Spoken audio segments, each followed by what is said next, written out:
వీరసేన మహారాజు చందనావతి అనే ఒక రాజ్యం ఉంది. ఆయనకి దానికి రాజు వీరసేన మహారాజు. ఈ పేరు కొంచెం బాగా మీరు గుర్తుపెట్టుకుంటే కథ బాగా అర్థమవుతుంది.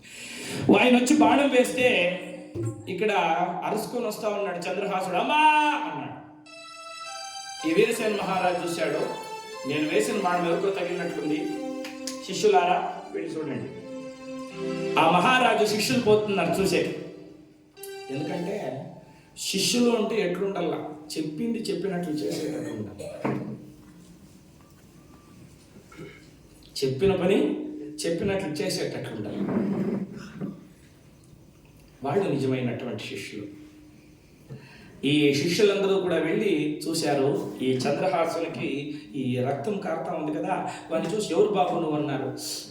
అన్నా అన్నా అయ్యో రారా నీకేమైంది అని చంద్రహాసుని చేతులు పట్టుకొని తోడుకొని వచ్చి, మహారాజా ఎవరో పిల్లోడు పాపము ఎంత బాగున్నాడు, అడవిలో ఒకడే ఉన్నాడు, వానికి కాల్లో ఒక వేలు ఎవరో కత్తిరించాడు అసలు. ఎవరు బాబు నువ్వు? నా పేరు చంద్రహాస్, నాకెవరూ లేరన్నా. ఓహో అనాథవా? నాకెవరూ లేరు స్వామి. అయితే నేను పెంచుకుంటాను రా, నాకు బిడ్డలు లేరు, నేను పెండ్లై చాలా కాలం అయింది, నాకు బిడ్డలు లేరు, నేను పెంచుకుంటానని చెప్పి ఈ చందనావతి రాజ్యానికి రాజైన వీరసేనుడు ఈ చంద్రహాసుని చేపట్టుకొని గుర్రం మీద కూర్చోబెట్టుకొని నేరుగా ఇంటికి తీసుకొని వచ్చాడు. నేరుగా ఇంటికి రాగానే ఈయన భార్య పేరు హేమావతి దేవి. హేమావతి పతివ్రత చూడండి, హేమావతి దేవి. పతివ్రతలు అంటే పతిని నిత్యము సేవించేటువంటి వాళ్ళు. ఒక చిన్న ఉదాహరణ చెప్తాను. పతివ్రతలు అంటే ఎటువంటి వారంటే, ప్రతినిత్యము భర్తను సేవించాలి అని చెప్తుంటే మన కోలారులో ఒక ఆయన వచ్చి, స్వామి మీకు జగతికి జీవన జ్యోతి ఆలయాన వెలసిన ఆ దేవుని జగతికి జీవన జ్యోతి ఇల్లాలే ఈ జగతికి జీవన జ్యోతి.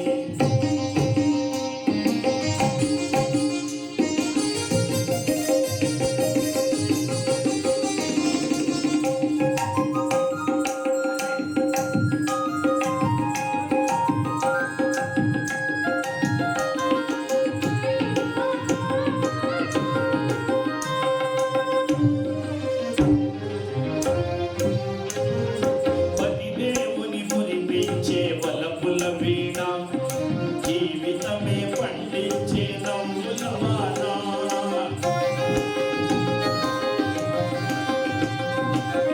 దేవుని మురిపించే వలపుల వీణ, జీవితమే పండించే నవ్వుల వాన. కష్ట సుఖాలలో తోడు నీడగా తల్లిని మరిపించే ఇల్లాలి ఆదరణ.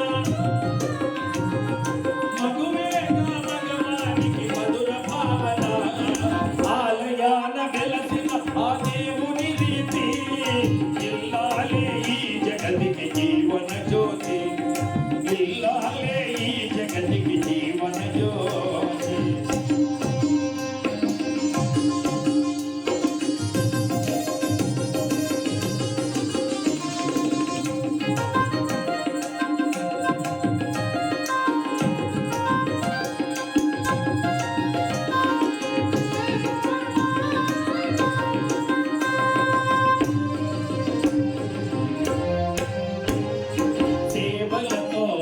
మామ సంతసించగా 10 మందిని ఆదరించు కల్పవల్లిగా.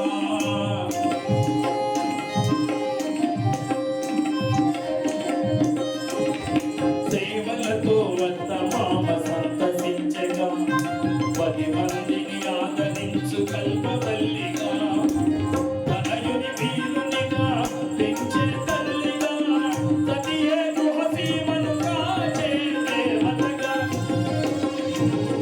సృష్టించను ఆ దేవుడు తనకు వారుగా ఆలయాన వెలసిన ఆ దేవుని రీతి ఇల్లాలే ఈ జగతికి జీవన జ్యోతి ఇల్లాలే ఈ జగతికి జీవన జ్యోతి.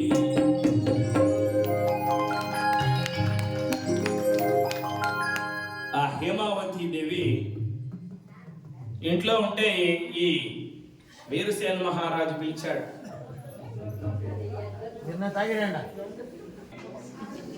ఓ దేవి! ఏం స్వామి,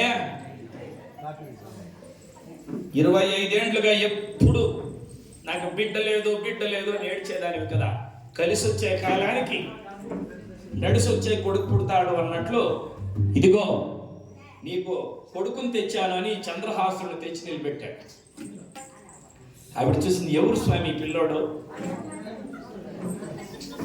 ఇట్లా మాట్లాడితే కదా స్వామి, ఇదిగో ఈ కొడుకుని తీసుకో అనగానే, ఎవరు బిడ్డ స్వామి? అడవిలో దొరికాడు, ఎవరు అనాథ. ఓహో, వీనికి మనమే పెంచుదాం స్వామి, వీడు అనాథ కాదు, ఇక వీనికి మనం తల్లిదండ్రులుగా ఉందామని ఆ చంద్రహాసుని వీడు పెంచుతా ఉన్నారంట. చూడండి, హేమావతి దేవి ఈ వీరసేన మహారాజు చందనావతి రాజ్యంలో వాళ్ళకు బిడ్డలు లేరు. ప్రతినిత్యము ఆయనకి స్నానం చేపించేది, పట్టు వస్త్రాలు, ఇటువంటి పట్టు వస్త్రాలు కట్టేది. చక్కగా ఒక గురువుని పిలిపించి గురువు దగ్గర విద్యాబుద్ధులు నేర్పిస్తున్నారు. ఋగ్వేదం, యజుర్వేదం, సామవేదం, అథర్వణ వేదం, 4 వేదాలు, ధనుర్విద్య. చంద్రహాసుడు ధనుర్విద్య అంటే బాణాలు వేసేది, గదా యుద్ధము, కత్తి యుద్ధము, గుర్రం స్వారి, గుర్రం మీద ఎక్కి తిరిగేది, వేదాలు, శాస్త్రాలు, పురాణాలు అన్నీ నేర్చుకొని 25 సంవత్సరాలు వాడైన మోనోగు మీసాలు అంటే నా వయసుకు వచ్చేసినాడు చంద్రహాసుడు.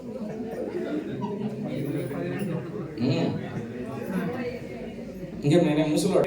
ధనుర్విద్య వస్తుంది, ఆయనకు బాణాలు వేసుకొని వస్తుంది, గదా యుద్ధం వస్తుంది, కత్తి యుద్ధం వస్తుంది, వేదాలు నేర్చుకున్నాడు, శాస్త్రాలు నేర్చుకున్నాడు. ఇక వెంటనే వాళ్ళ తండ్రి ఈ చంద్రహాసుని తీసుకొని వచ్చి సింహాసనం పైన కూర్చోబెట్టాడు. ఎక్కడ? చందనావతి రాజ్యంలో. అదొక చిన్న రాజ్యం. చిన్న రాజ్యం అంటే మన వసూరు డిస్టిక్ అంత ఉంటుంది అంతే. కాబట్టి వినండి, ఆ సింహాసనం మీద కూర్చోబెట్టి, ఓ ప్రజలారా, ఇక మీద ఇదిగో నా కొడుకు చంద్రహాసుడే ఈ రాజ్యాన్ని పరిపాలిస్తాడు. సరే, ఇక చంద్రహాసుడు ఆ రోజు నుండి రాజ్యంలో చూడయా, ఈ రోజు నేను పెరిగి పెద్దోడయ్యాను, ఈ రాజ్యానికి రాజయ్యానంటే కారణం నా మెడలో ఉండే ఈ మహావిష్ణువే, శ్రీమన్నారాయణుడే. ఈయన అనుగ్రహం చేత ఈ రోజు నేను అనాథనైన నేను ఈ రాజ్యానికి రాజునయ్యాను. ఇక మీద నేను ఆజ్ఞాపిస్తున్నా, ఈ రాజ్యములో ప్రతి ఒక్కరూ ఏకాదశి నాడు ఉపవాసం చేయాలి, మహావిష్ణువుని పూజించాలి, రాత్రిపూట జాగరణ చేసి హరికథలు వినాలి. అర్థమైనా? సరే స్వామి.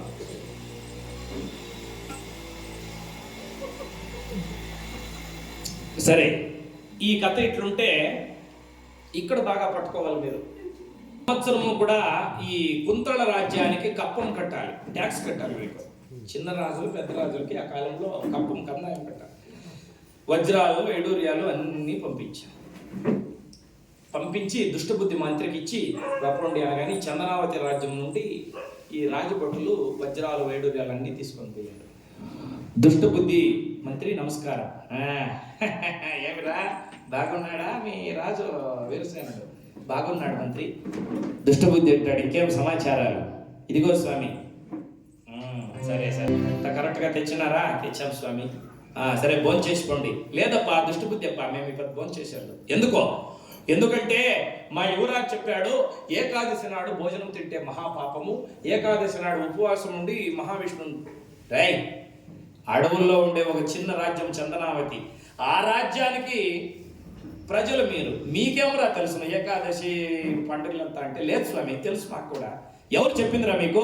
మా యువరాజు.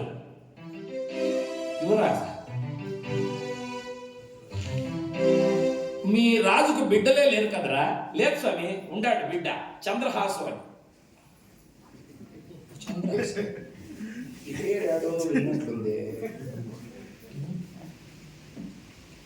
చంద్రహాసు ఎప్పుడు పుట్టాడు రా బిడ్డ? పుట్టలేదు స్వామి, దేవుడు ఇచ్చిండాడు స్వామి. దేవుడు ఆకాశంలో నీకు తెచ్చిచ్చాను, ఏం జరిగింది చెప్పండి అని కత్తి తీశాడు. వాడు అన్నారు, సమయం చెప్తాం సమయం, కోపం చేసుకోవడం. మేము ఒకంత వేటకు పోతుంది. ఆ అడవిలో ఒక పిల్లోడు, చిన్న పిల్లోడు, వానికి కుడికాల్లో 6 ఏళ్ళు ఉన్నంట. ఎవరో ఒక రియల్ కత్తిరించి అడవిలో విశేషిపోయిండ్రి. ఆ చంద్రహాసన్ మన పేరు, వాడిని ఎత్తుకోపోయి మా మహారాజు పెంచుకొని ఇప్పుడు యువరాజు పట్టం కట్టాం. కుడికాల్లో 6 వేళ్ళు ఉన్నా.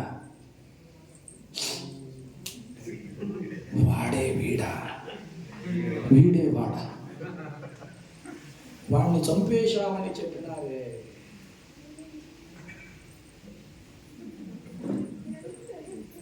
సరే నేను మీ రాజ్యానికి వస్తాను పదండి అని దుష్టబుద్ధి రథం తీసుకొని ఇతడు కూడా రథంలో బయలుదేరి దడ దడ దడ దడ దడ దడ దడమని చంద్రావతి రాజ్యానికి వచ్చాడు. ఈ వీరసేన మహారాజు నమస్కరిస్తాడు. నమస్కారం మహామంత్రికి. దుష్టబుద్ధి అన్నాడు నమస్కారం. ఏదా నీ కొడుకు ఎవరు ఉంటారంటే అంటున్నాడు. ఎవరు అక్కడ? చంద్రహాసుని పిల్లండి. చంద్రహాసుడు వచ్చి నిలుచుకున్నాడు. చూశాడు కింద నుండి పైకి.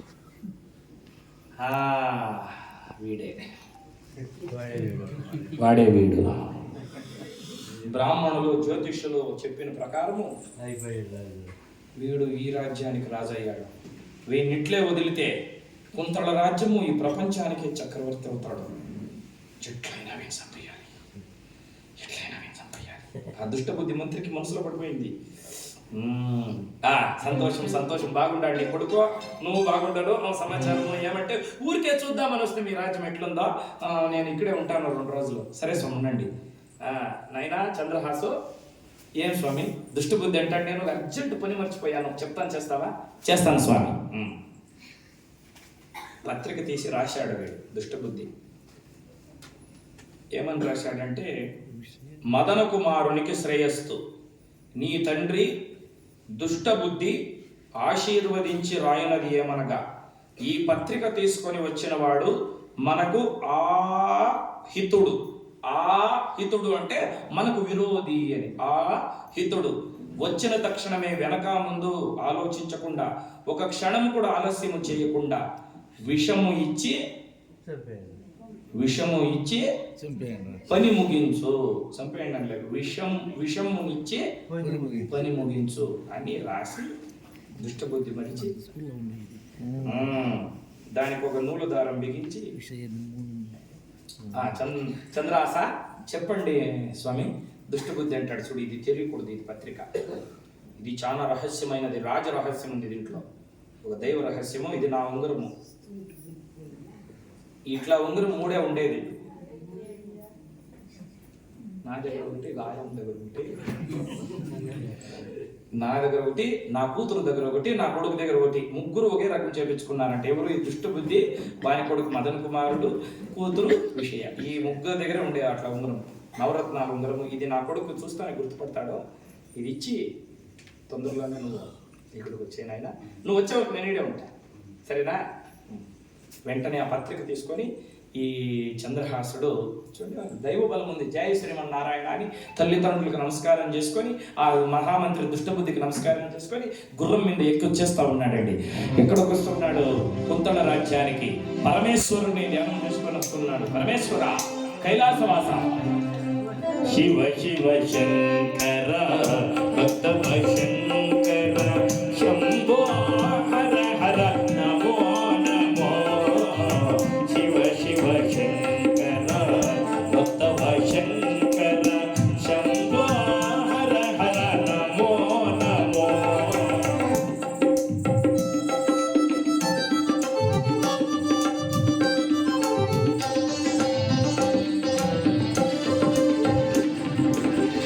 పుణ్యం పాపము ఎరుగను నేను, పూజలు సేవలు తెలియను నేను.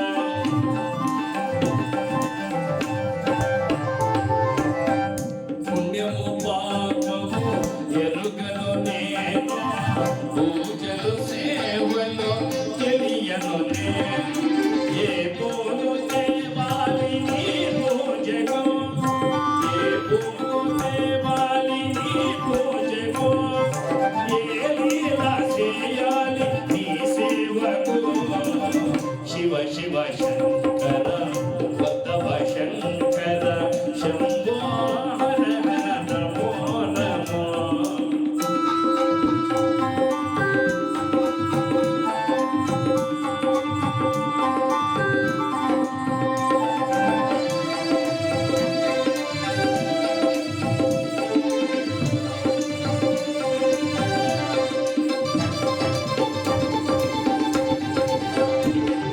వారే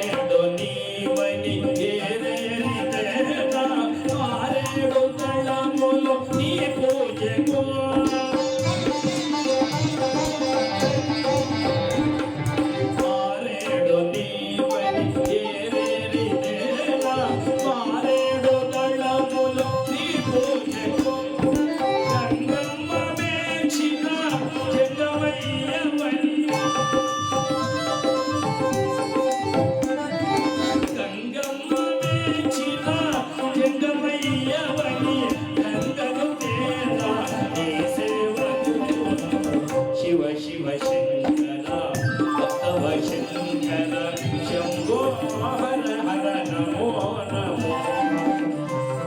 ఓం నమ శివాయ. ఓం నమ శివాయ.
చంద్రహాసుడు బయలుదేరి నేరుగా కుంతళ రాజ్యం చేరుకున్నాడు.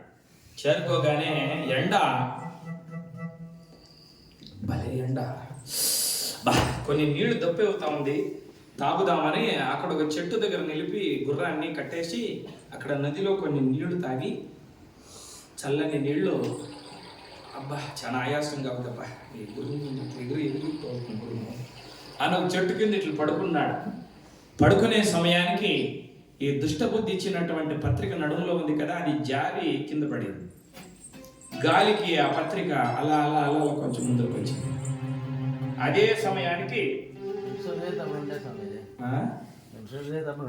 పత్రిక పడే లోపల ఈ దుష్టబుద్ధి కూతురు విషయ, ఈ మహారాజు కూతురు పుష్పాంజలి, వీళ్ళిద్దరూ పూల తోటలో ఆటలాడుకునేకి వచ్చినారంట.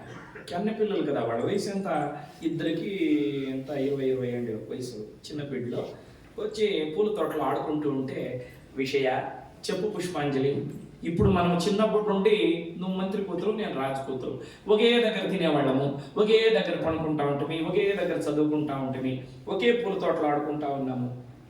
కానీ ఏమీ కానీ అంటావు, ఆడదానిగా పుట్టడం ఒక శాపమే. ఏమి, పెండ్లైన తర్వాత నువ్వు ఒక ఊరికి వెళ్ళిపోతావు. ఎందుకంటే ఆడబిడ్డ ఎప్పుడు ఆడబిడ్డే కానీ ఈడబిడ్డ కాదు కదా. నువ్వెవరినో పెళ్లి చేసుకొని ఒక ఊరికి వెళ్ళిపోతావు, నేను ఒక ఊరికి వెళ్ళిపోతాను. పెండ్లైన తర్వాత మనం కలుసుకోలేము కదే. ఎందుకు కలుసుకోలేమే? మనమిద్దరూ ఒకరినే పెళ్లి చేసుకుంటే ఒకే ఇంట్లో ఉండొచ్చు. సమాజం ఒప్పుకుంటుంది. ఎందుకు ఒప్పుకోరు? అంతా ఇప్పుడు శివునికి గంగా గౌరీ ఇద్దరు, లక్ష్మి మహావిష్ణువుకి శ్రీదేవి భూదేవి ఇద్దరు, మనం కూడా ఎవరినన్నా ఒకటినే చేసుకుంటే బాగుంటుంది. నువ్వు అట్లా అంటావు పోవే, ఇద్దరు ఒకే ఇంట్లో ఉండొచ్చు, ఒకే కంచంలో తినొచ్చు, ఒకే పొరుగు మీద కొనవచ్చు.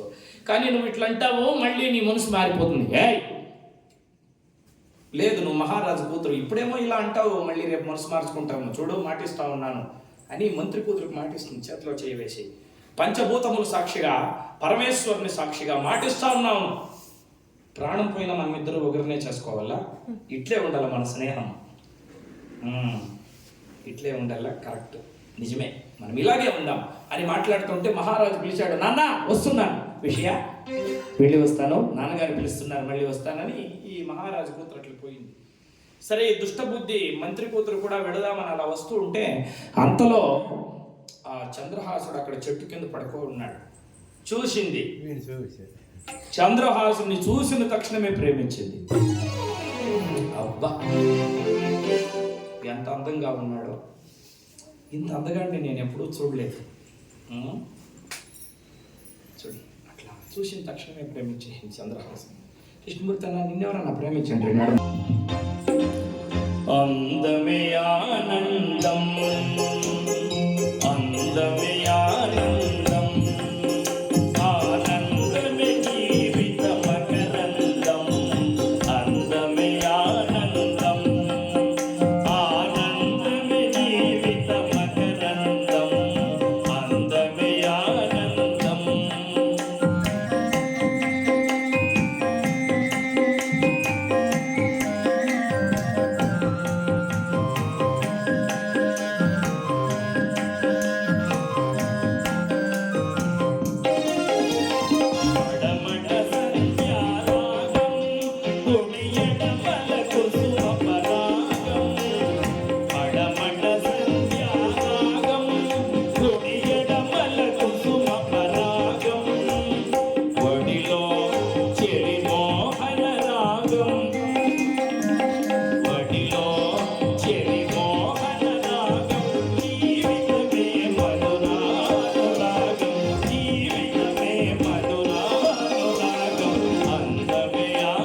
అలా మదన కుమారునికి నీ తండ్రి దుష్టబుద్ధి ఆశీర్వదించిన ఆయనది ఏమనగా ఈ పత్రిక తీసుకొని వచ్చిన వాడు మనకు ఆహితుడు.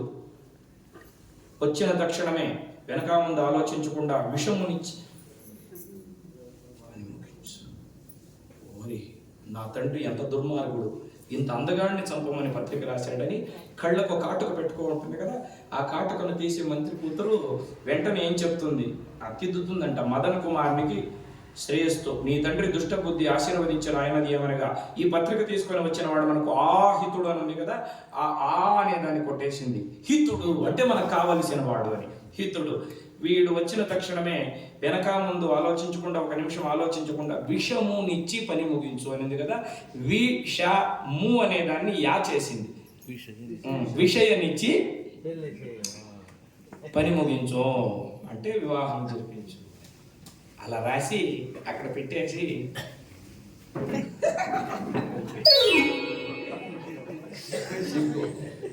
సరే ఆవిడ అలా వెళ్ళిపోగానే వీళ్ళే మేల్కొన్నాడు. చంద్రహాసుడు మేల్కొని ఆ పత్రిక తీసుకొని నేరుగా వచ్చాడు. మంత్రి కొడుకు ఇంటి ముందు కూర్చొని ద్రాక్ష పళ్ళు తింటున్నాడు. స్వామి దుష్టబుద్ధి మంత్రి కుమారులు మీరేనా? అవును నేనేనాయా, నేనే దుష్టబుద్ధి కొడుకో, కానీ మా తండ్రిలా నేను లేను, నేను మంచోడు, మదకుడు మాట్లాడారు. సరే స్వామి, ఇదిగో మీ తండ్రి పత్రిక ఇమ్మన్నాడు, ఇదిగో రాజముద్రిక, ఆయన మా తండ్రి ఉంగరము తీసుకున్నాడు. మదన కుమారునికి శ్రేయస్తూ ఈ తండ్రి దుర్డభివృద్ధి ఆశీర్వదించిన ఆయనదేమనగా ఈ పత్రిక తీసుకొని వచ్చిన వాడు మనకు హితుడు అంటే కావలసిన వాడు. వచ్చిన తక్షణమే విషయనిచ్చి పని ముగించు. ఓహో నా తండ్రి నా శల్యకి సంబంధం చూసేకపోయింది. ఎన్నాళ్ళకి మా తండ్రికి మంచి ఉద్దేశం, ఎట్లా పెండ్లి కొడుకుని ఎదిగిండాడు, ఎంత బాగున్నాడో వీడు, చంద్రుని వలె ప్రకాశిస్తున్నాడు. వచ్చిన తక్షణమే క్షణం కూడా ఆలస్యం చేయకుండా పెళ్లి చేయమన్నాడు కదా, వెంటనే రావయ్యా నీకు నా చెల్లెలు పెళ్లి. స్వామి ఇంకేం మాట్లాడొద్దంతే స్వామి, మా అమ్మ వాడు యావంతా మేము ఒప్పుకోమో, మా తండ్రి చెప్పిండాడో వచ్చిన తక్షణమే వివాహం జరిపించమని, ఇప్పుడే నీకు పెండ్లి. మళ్ళీ ఇంకొక మాట మాట్లాడితే చూడే రాజపురోహితులో పెండ్లికి సిద్ధం చేయండి. కాదు స్వామి ముహూర్తం గిరుతం ఎవరిని కావాలని ముహూర్తమో, మా తండ్రికి మంచి బుద్ధి వచ్చిండే మంచి ముహూర్తము అయిపోవాలి పెండ్లి. వెంటనే పీటలు వేసేశారు, ఆ చప్రాలు వేసేశారు. ఇక మంత్రి కొడుకు అనుకుంటే ఎంత మాత్రం అండి, చక్కగా పీటలు వేసేశారు, తోరణాలు మామిడాకులు పెట్టుకొని వచ్చి వాడు కూడా తోరణం కట్టేశాడు. పోరా భజంత్రి వాళ్ళని తోడుకురా, వాళ్ళ ఇంట్లోనే కానీ కొట్టుకొని వస్తూ ఉంటారు డోలు మీద. వెంటనే అయ్యవారు వచ్చి పీట మీద కూర్చున్నాడు. తొడుకోరాడా చంద్రహాసుడు వచ్చి పీట మీద కూర్చున్నాడు. చూడవాలి తలరాత భగవంతుడు కన్నెత్తి చూస్తే ఎట్లుండేవాళ్ళు ఎట్లయిపోతాడు. సరే పీట మీద కూర్చున్నాడు. ఇంకా ఈ చెల్లెలో అమ్మా నాన్న నీకు ఒక సంబంధం చూసినాడు రమ్మ అని తోడుకొని వచ్చి ఆవిడకి అలంకారం చేశాను. ఆవిడకి ఆనందం అయిపోతా ఉంది, బట్ నేను కోరుకున్నాడే నాకు దొరుకుతా ఉన్నాడని చక్కగా అలంకారం చేశాను. అంటే పెండ్లి కూతురుని అలంకారం చేసేది కూడా ఒక కళ. పెండ్లి కూతురుని ఎట్లా అలంకారం చేయాలని ఈ అమ్మకు బాగా తెలుసున్నాం. ఆయన పెట్టి మొగ్గలు జడి వేసి అలంకారం చేసేవాడు. పారాణి అని ఉండేది, ఇప్పుడు పారాణి పంతాలే. బంగారు బొమ్మ రావేమే పందిట్లో పెళ్లి జరిగేనే, బంగారు బొమ్మ రావేమే పందిట్లో పెళ్లి జరిగేనే, కళ్యాణ గడియ రాగానే తల వంచి సిగ్గుపడవలనే, బంగారు బొమ్మ రావేమే పందిట్లో పెళ్లి జరిగేనే.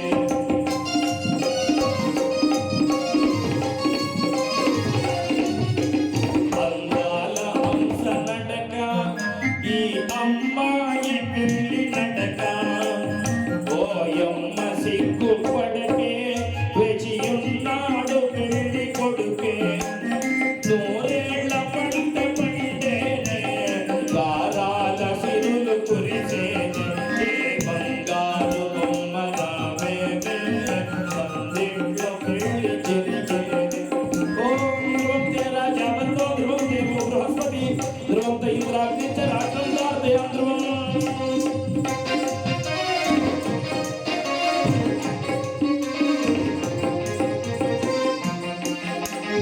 మనసైన వాడు వరుడు నీ మనసేలు కొనెడి గనుడు, వేసేను మూడు ముళ్ళు కురిసేను పూల సల్లో, ఈ ఏటికి ఊరొకటైతే నీ గటికి ముగ్గు నవ్వుతారంటే, బంగారు బొమ్మ రావేమే పందిట్లో పెళ్లి జరిగేనే. మంగళం తందు నారీనా మమ జీవనేదునా ఎట్టే భక్తావి శుభగే కొంచి విదనాంశనం.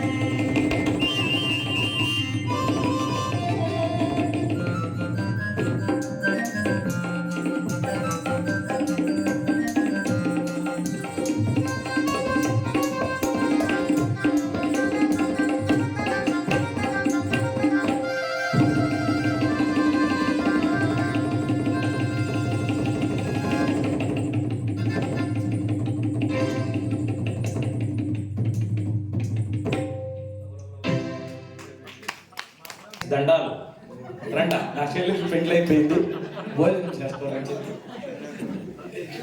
అందరినీ పిలిచి అందరికీ భోజనాలు పెట్టగానే అందరూ సంతోషంగా భయ బాగున్నాడయ్యా మీ బావ చంద్రహాసుడు అని అందరూ ఆశీర్వదించి సంతోషంగా ఉన్నారు. ఇక్కడ ఆడవాడు ఆలోచన చేస్తాడు దుష్టు బుద్ధి, ఓ ఇప్పుడు అయిపోయి ఉంటుంది పని, చచ్చిపోయి ఉంటాడు, చచ్చిపోయి ఉంటాడు, నా కొడుకేం సామాన్యుడా, పులి కడుపును పులియే పుడుతుంది, నా కొడుకు పని ముగించింటాడు. ఏమయ్యా చంద్రావతి రాజా, నీ కొడుకు చంద్రహాసుడు పోయినోడు రాలేదు, సరే ఏం జరిగిందో నేను వెళ్ళి పంపిస్తాను. అలాగే స్వామి. గుర్రం మీద శరవేగంగా వచ్చేస్తూ ఉన్నాడంటే ఈ దుష్టబుద్ధి టక టక టక టక టక టక వచ్చేసాడు. 2 రోజులు అయిపోయింది.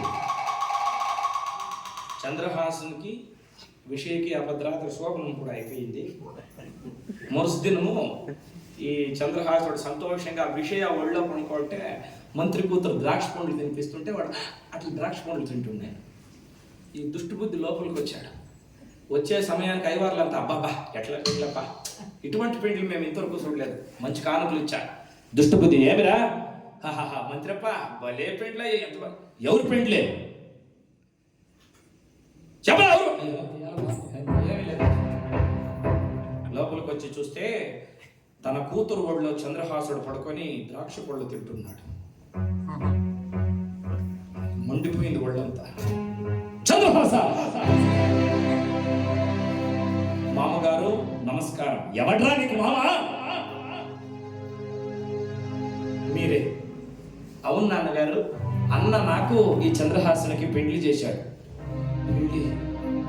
అవును మామ, మీరు తెచ్చిచ్చిన పత్రిక ఇస్తానే నన్ను ఏమి మాట్లాడొద్దు, నోరు మూసుకొని కూర్చో అని నీ కొడుకు ఎంత చెప్తున్నావు వినుకుంటా పెళ్లి చేసేసి మామ.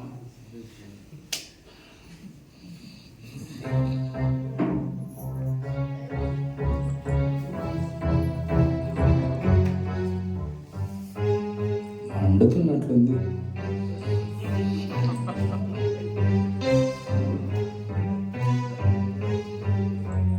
సరే ఉన్ని ఉన్ని అంతా సరిపోయింది. కొడుకుని పిలిచినాడు, కుమారా రూమ్లో కట్ల ఏం చెప్పిన ఆయన ఐడియా, పదరా లోపలికి పోతానే గడేసి వెంటనే తీసుకున్నాడు బెత్తము. నేను చెప్పిందేమి, నువ్వు చేసిందేమిరా? కత్తి తీసే లోపల, నాన్న నువ్వు చెప్పిందే నేను చేశాను నాన్న. ఏం చెప్పాను, ఏం చేశావు? ఆ పత్రిక తీసుకొని వచ్చి ఇచ్చాడు. చూశాడు దుష్టబుద్ధి, మొదల కుమారునికి శ్రేయస్సు, నీ తండ్రి దుష్టబుద్ధి ఆశీర్వదించిన ఆయనది ఏమనగా, ఈ పత్రిక తెచ్చిన వాడు మనకు హితుడు, వచ్చిన తక్షణమే వెనక ముందు ఆలోచించకుండా ఒక నిమిషం కూడా ఆలస్యము చేయకుండా విషయనిచ్చి, అయ్యో పాపిష్టి చెయ్యి, ఏమి రాస్తివి, వేరే వాళ్ళు చెయ్యి అంటే నరికేసి బాగా చేయి కదా, పాపిష్టి చెయ్యి. చూద్దాం, విధి ఆడించే నాటకంలో భగవంతుడు గెలుస్తాడో ఈ దుష్టబుద్ధి గెలుస్తాడు. సరే నువ్వు పోరా, పో. వచ్చాడు. చంద్రహాస చెప్పండి మామగారు. నేను చెప్పలేదా ఈ పత్రిక ఎత్తుకొని పోతే నీకంతా మంచి జరుగుతుందని? చూస్తావా, నా కూతురుని పెళ్లి చేసుకుంటువి, నాకు అల్లడి అవుతుంది, ఇంకంతా నీకు మంచిదే. నా కూతురు అట్లా బిడ్డ నీకు చిక్కిందా, పూల్లో పెట్టి సాక్కుంటున్నాయా? కానీ నా కూతురుని బాగా చూసుకో. కానీ మాకు ఒక ఆచారం ఉంది.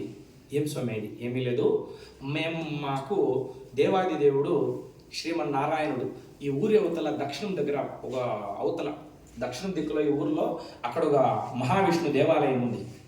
ఆ దేవాలయం దగ్గరికి పెళ్ళైన తర్వాత మా అల్లుడు ఒకడు పోయి రాత్రి చీకటి పడిన తర్వాత దేవుని గుడిలో దీపం అంటించుకొని పూజ చేసుకొని రావాల.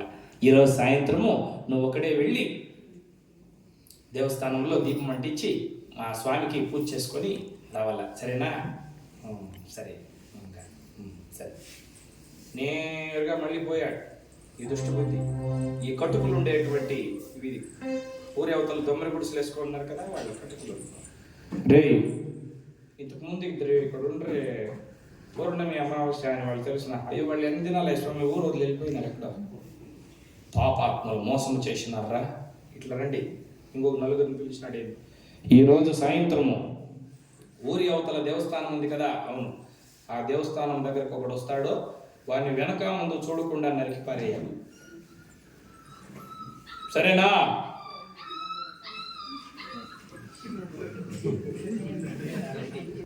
ఇదిగో నలుగురికి 4 లక్షలు ఇచ్చాడు. పోయిన గీత నన్ను ఇద్దరు మోసం చేసి ఉండారు, మీరు మోసం చేయరు కదా, నువ్వేం భయపడచ్చు ఆమె.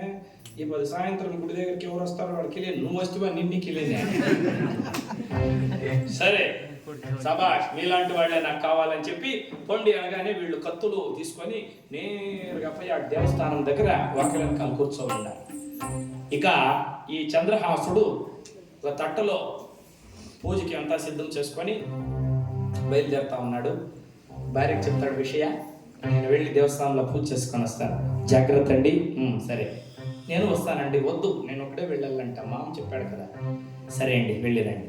వీడు వెళుతూ ఉంటే అదే సమయానికి ఆ పులింది నగరానికి రాజు, ఆ మహానుభావుడు, ఆ కుంతల దేశానికి రాజు అయినటువంటి వాడు, అంటే దుష్టబుద్ధి మంత్రి కదా మహారాజు, అద్దంలో ముఖం చూసుకుంటే ఆయన తల కనిపించలేదు. మహారాజు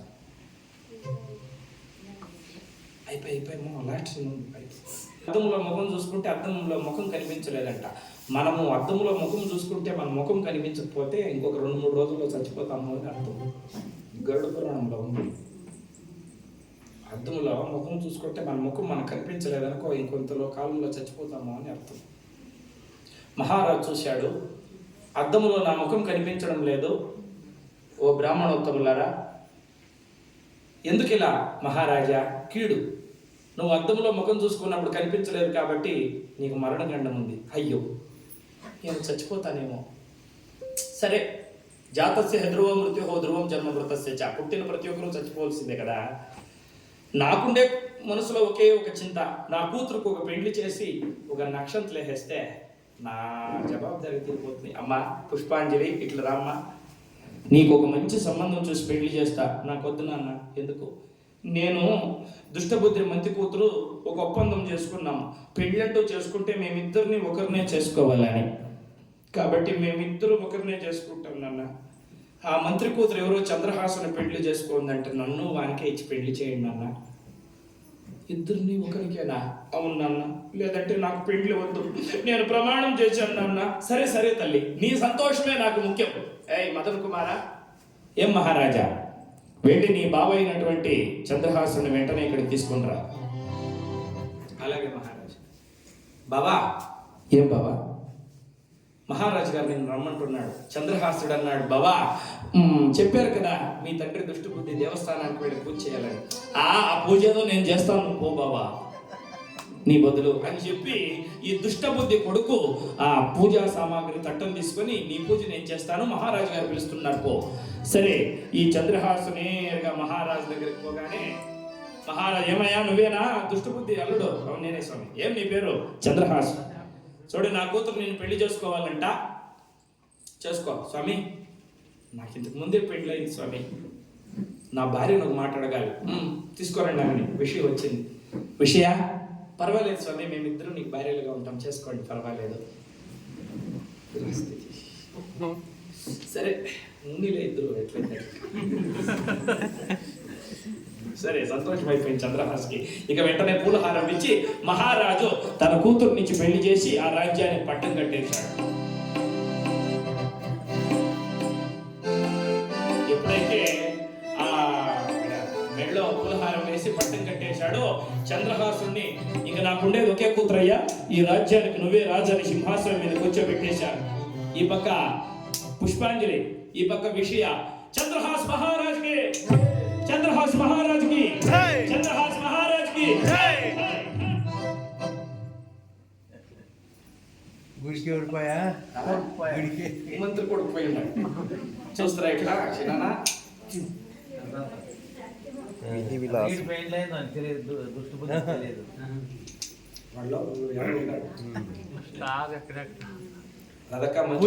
చెప్పిన మాట నిజమైంది. చక్కగా ఇద్దరు భార్యలతో ఏనుగు మీద ఊరేగించుకొని వస్తూ ఉంటారు. చంద్రహాస్ మహారాజుకి జై, చంద్రహాస్ మహారాజుకి జై, చంద్రహాస్ మహారాజుకి జై. దుష్టబుద్ధి ఇంట్లో ఉండేవాడు, పడుకో ఉండేవాడు, లేచాడు. ఏమి అలుస్తూ ఉంటారని కిటికీలో నుండి చూస్తాడు ఈ మంత్రి దుష్టబుద్ధి. ఏనుగు మీద కూర్చొని చంద్రహాసుడు తన కూతురు ఒక పక్క, మహారాజు కూతురు ఒక పక్క చేసుకొని వస్తా ఉన్నాడు. చూశాడు దుష్టబుద్ధి. దడదడమని వచ్చి, అల్లుడు ఇలా రా. ఏనుగు దిగి వచ్చాడు. ఏం జరిగింది? ఏం జరిగిందో తెలియదు మామ. మహారాజు గారు రమ్మన్నారు. పోయిన తక్షణమే ఏం మాట్లాడద్దు అని తన కూతురునిచ్చి పెళ్లి చేసి రాజ్యానికి రాజు చేశాడు మామ. ఈ రాజ్యానికి రాజు అయిపోతేవా?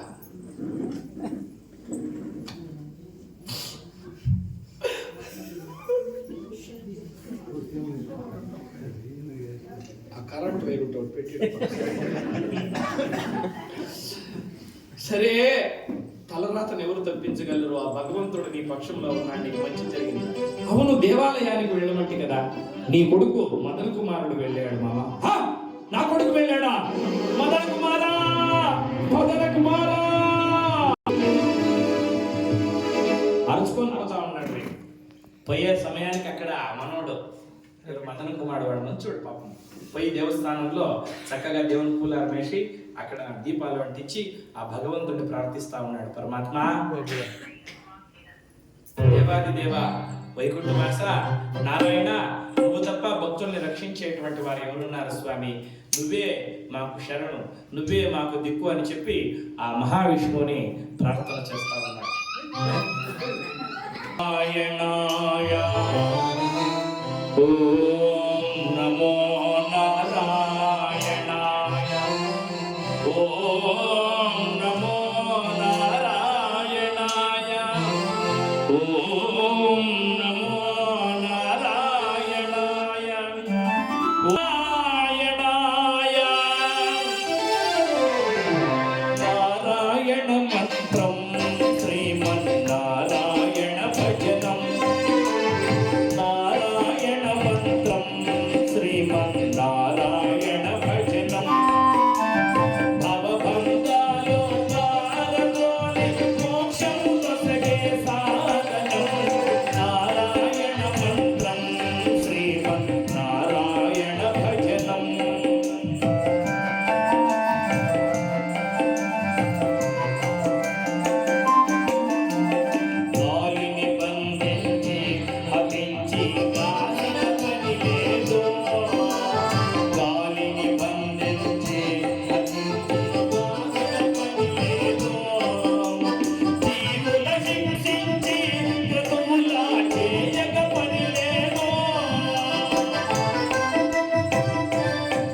కాదు, మా బావ చంద్రహాసుంది. మా బావ చంద్రహాసుడు నా చెల్లెలు బాగుంటే నాకు అంతే చాలు. వాళ్ళిద్దరూ సుఖంగా నుండును రెండు ఉండాలి స్వామి, కాపాడు అని చెప్పి తల వచ్చి నమస్కారం చేస్తుంటే వెనక ఇంకా కత్తులు తీసుకొని వచ్చి నరికి చంపేశారు. అంబరీష వరద గోవింద, జానకీ రమణ గోవింద. తల కాళ్ళు చేతులు నరికి అక్కడ పారేసి వెళ్ళిపోయారు. దుష్టబుద్ధి వచ్చి చూస్తాడు, కొడుకు చచ్చిపోయాడు. హే భగవంత,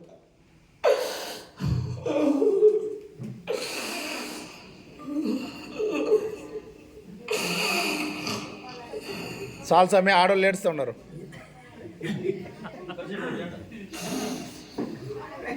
ఎవరు తీసిన గోతులో వాళ్ళే పడినట్లు నేనెవరికే